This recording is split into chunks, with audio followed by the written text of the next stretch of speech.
Hey man, I know you're a bug specialist and I got this bite. You wanna take a look at it? Oh my lord. You wanna bugs me? When customers strip in front of me. There is no stopping Little BS. We'll soon be here.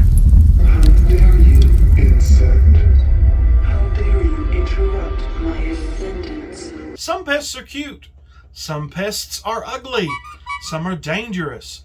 And all pests are beneficial in their own way, even if we despise them.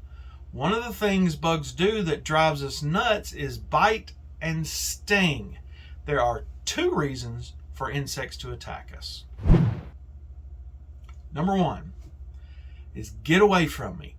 If you are invading their personal bubble, have disturbed their nest, or you piss off mama when you get too close to her eggs, you could get stung or bitten. Some even secrete acid to irritate you or stink to offend you.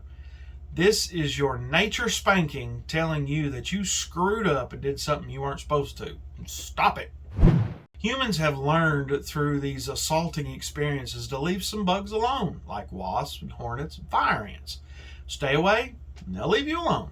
In fact, most stinging insects, if you meet them out in town by themselves, away from their nest, they're not going to bother you, as long as you don't bother them.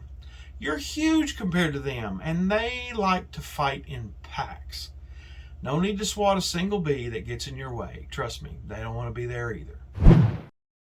The other reason, number two, is you are dinner. That's the other reason they'll bite you. Ectoparasites like mosquitoes, bed bugs, fleas, ticks, and mites feed on your blood. These little entomological vampires use numbing and anticoagulant agents in order to drink your blood and you not to feel it. But rest assured, most people feel it later when you have a reaction. And some of these ectoparasites can transfer diseases. Not good. For the most part, you can't feel the bites because if you did, you would just swat it away or squish them. Usually when someone says they felt it, what they actually felt was their feet on their skin, or they bumped a hair that alerted you that you were becoming dinner.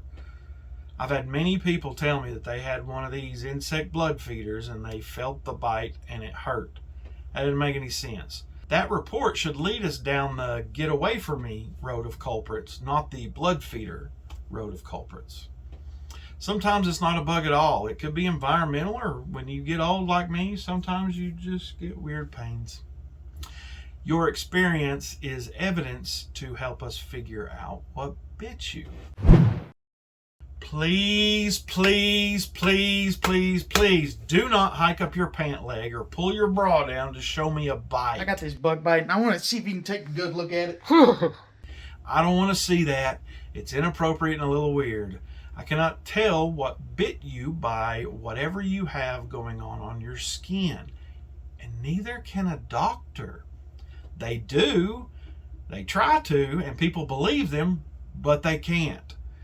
Everyone reacts differently, and you could have a different reaction this time than you did last time due to a whole bunch of factors.